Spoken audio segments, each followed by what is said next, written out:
fantastic episode of Coded Daily. I am your host, Irene Ebube Nwawlese, and as usual, I have guests lined up for you to talk about a particular topic. So from my right, I have Giwa Biode Timizokwe. I like this Ankara thing going on today. Okay. Thank you, Irene. And Tunolua, iTunes for sure. iTunes for short. Okay, now moving to the topic of this show. There's news that in Ogun State, all secondary schools, I'm talking of private, I'm talking of public secondary schools, would go on, or their students rather, will be placed on automatic promotion to the next class. And I actually thought it was going to be for just like primary 4 to primary 5, primary 6 to directly to JS1. I was shocked when I saw the news yesterday, and I felt like we have to talk about this today. So do you think that can even happen in Lagos State? First of all, do you think it's something that can happen in Lagos? Okay, first of all, I saw the news also yesterday, and now when I saw the date, they're resuming soon. I was happy, like, okay, yeah, school. That means they're going back to. Yeah, Corona is. Then I saw the leaving us alone. promotion thing. I'm like, what? These children have been at home for months. Months. Yeah, months. They don't I think read. since February, March. Since March. March, Yeah. exactly. So they didn't. I'm sure they did not read their books. They didn't go to lesson. Social distancing. Read what book? Stay at home. Exactly. Then you come up and say, going back to school, to the next class. No exam, nothing. Nothing. I don't think. No way to checkmate if they remember what they've been taught. Not to talk of Exactly. now going to First of all, Lagos. I don't think it can happen in Lagos. I don't think I it can happen in I don't think Lagos. it It's what do you have to say? But seriously, I'm really excited that schools are resuming. Okay, I thought you said you wanted to No, say you were no, no. excited about the fact that. No, I'm excited that schools are resuming. We don't want these children like home for too long, and Mhm. after their brains start diminishing. Yeah, Ah. I think, Yes, it actually exactly. happens. Once you they stop stop learning. something, Yeah. you just start, going back. I Or you understand. don't But have then, to explain that. even for the fact that they've been home for months, I'm sure that some children, that don't even cope in school and they are home for months, I'm sure that some things will have like wiped off. Yeah, I'm sorry yeah. to use that word, but No No, problem, no. no problem. That's wiped actually off. true. But then they want to Promote. promote. No. Who do you think would have made Oh, such wrong. a rule? Oh, wrong now. Wrong. Okay, yesterday I wrong. was talking with some of my friends about this particular issue, and the students there, the ones that still have younger siblings going to Siblings, school, yes. they were so happy. Thank God, no exam, no this, no that. Why do you think students, most especially primary, secondary school students, are scared of exams? Scared of exams. I don't know if there's a reason, but people don't like to be tested. I like the way you put it. Can you Yeah. expatiate? Yes. People like things easy. Humans like things easy. Yeah. True. So when we see a barrier, you're like, another barrier. So Mhm. exams and tests are like a barrier. Let's see what you have now. Yes. So we don't want that. When I was in secondary school, I didn't want exams either I will not lie. Same too. here. Same here. Me too. until I understood the importance. Okay. Yeah. So the students won't still don't want that exam. Okay, do you think examinations or writing exams and tests is like a true test of one's knowledge? The fact that you go to school for from an amount of time, and then you have to show what you've gone to school for through an exam or a test. Do you think it's actually true? Do you think that actually works? I feel it works to some extent. Okay. Not in every aspect. Even when I was young, I didn't like exam. I didn't like test. I don't like the idea. But then they want to know our capability, Okay. what we can do. Maybe when we progress. All So right. they want to know, like, okay, this girl can do this, Mhm. can do this at this point. But let's just see if she can do it again Okay. when she progresses. So I think Oh, okay. it's actually good. All right. Yes, in school settings. Okay. Yes. But what's your school take on this? settings. She has a point. Actually, has a point. But then when you say you want to, test them through exams, our system in Nigeria doesn't allow the best of the exams or to show the best of from the students. Tell us more. Okay. We are used to the whole teaching students and they listen. Okay. No practicals are like diminished. Just a few schools, secondary schools do practical. So some students learn by what they hear, some what they see, some what they practice. So all that combined together, you see students. A perfect or a brilliant so student. when a child wants to have an exam, you now bring just what they hear and what they say and put it down. But other people that don't learn that way, by practical, your exam should be make this go. True. You don't have that. So You cannot. You will now say, this child is not bright or is not intelligent because the way he or she learns is not the way you're giving exams for him to pass. I actually think that's a really good point because in a setting, let's say, I know that the standard should be 30 to 35 students in a class. But here in Nigeria, we can see that's not even happening, except in a few private schools. You can see from 40 to 100 to 150 in a class. And we are here wondering why some students are not doing well in school and everything. You know, so I think teachers can't, like, if you're 100, how do you expect the teacher to project the entire class? To know each student, each pupil's ability. So I think there should be a change in that. I think there should be like another topic on its own, like if exams and tests are like show the child's real intelligence, because a whole lot of should I say process should be taken to like determine if a child is brilliant or intelligent. Well, that's really nice. Thank you so much for your answers. I really enjoyed it. Okay, we'll go on a quick music break and we'll be right back.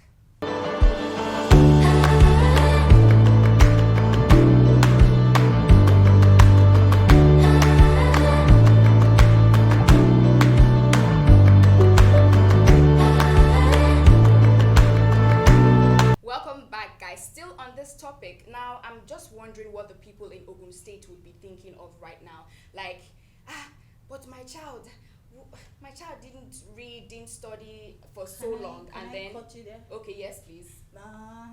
You know, there are some parents that'll be happy.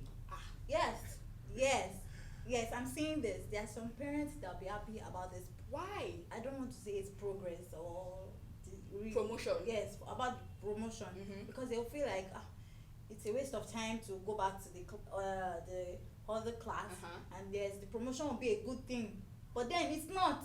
Of course, it's obviously not. But then some parents, that's what I said, some parents will be happy about it. Wow, that's very strange. Why would you be happy that your child would miss so much from his class and then automatically be promoted? You don't know. Some parents have different views, as humans have different views.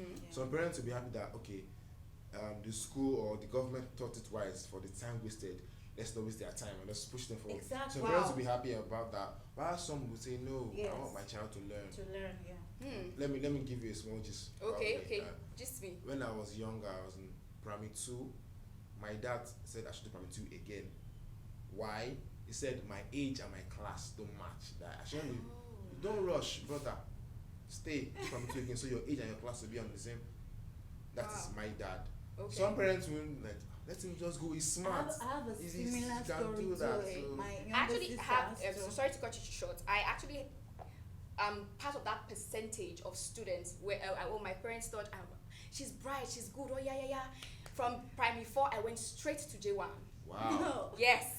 Intelligent girl. I thought I could cope. I could come on, let's do this together. But I realized that in primary 4, my grades were top notch. I was just getting everything A+. And then when I got to J1, I realized that I started getting C's. C's back to back. My parents were wondering what's happening. You are smart, you are bright, but I jumped 2 classes. What were you expecting, ma? Right.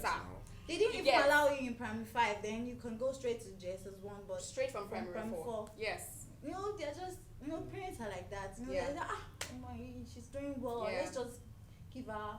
Okay. Now, but for parents that actually feel or know the impact that this the negative impact it will have on their kids, what do you think they can do?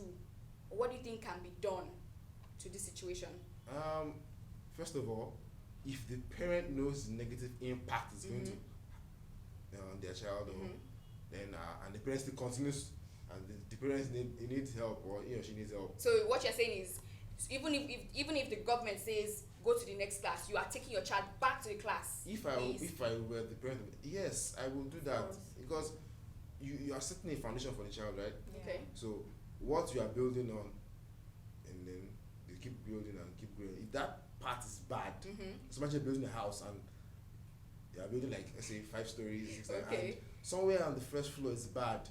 The Atlantic can come coming down one day and you don't know when. Yes. So it's safer, better for the child, bring the child back, as the child understand this is the reason why going through this, not that I don't like you, like kids now, like, oh, my parent hates me, my dad was, this is my friends are going now, I'm still, so you make the child understand that this is what I'm doing, it's not that I hate you, not that I don't love you. Yes. And understand that. Okay. Now speaking of the way it will affect the child, I want you to talk about, both of you to talk about, like, seeing your other peers moving up, and then you're back where you started. I think you were in like second term or something, I can't really remember. And then you are back to first term and you're doing the same thing you've been taught again and again. How do you think it will make that child feel? And if there's probably anything to help the child not feel that negative or bad feeling? Bad feeling. Okay, Yes, I think I'm just going to make that child understand that it is for our God or his God. We can't just move forward when I know you can't do this. Okay. Yes, I have to let you know that this is the right way. Okay. I don't want you, like, in future, maybe when you are in university and I get calls maybe from lecturers or it's not rare, but you just get, or you yourself, I'm seeing it from you that you're not taking the you're not just Yeah, getting it. you're not getting it, and you just keep going back, but then I know that I caused it from the foundation. So I'll just let the child Foundation know. really matters. Yes. Okay, Bayo, what's your take? Well, the parents have a lot of work to do there, because it's not easy for a child to see your classmates, your peers up, and you're sitting there looking at them. Kids get a lot of information and they read things a lot. So first of all, the parent needs to tell the child that, okay, see, it's not that I don't want you to go, but it's for your own good. You should always be there for them, because the child have at that point so many questions. Like that, why am I here? Why am I don't know book, or you have to be there for that child to explain. And at that particular point, you should not be the one to push the child away. You understand? Because that child will be asking questions, and sometimes they'll be annoying to you. And so at that point, parents should, bring them close. I personally think, like, the parents, they have the most response. Aside the teacher, the parent has like the most responsibility for this particular, especially for the child. Now your child is seeing that, okay, my friends are up there and I'm down here. I think you have to, what my dad did when he realized that I was not getting it right at that J1, that JS1, he started supplying me with books, textbooks from primary 5, so that I could quickly catch up in math, in English. So I think this is something that as a parent you can do for your child. Get them books that if you're going to make your child repeat a class, get books that, like, from the other classes, that because he has obviously passed that level to an extent. So whilst he's trying to move past that part, the parts, just get those textbooks. Okay, you can start reading. You've read this before now, and okay, so just start reading this one. This is this. Help your child. That's why, as a parent, you have a lot of responsibility for your child or for your children. So thank you very much, guys, for coming on the show today. It was really amazing having you guys here. Thank you, Irene. So you have heard it from my guest. I hope you've learned a thing or two. And Ogun State people, I can see you. Are you actually going to put your child in the next class, or you're going to do the right thing, which is making the child still repeat that class? That is all we can take for today. I remain your host, Irene Ebube Nwaolise. Thank you for watching.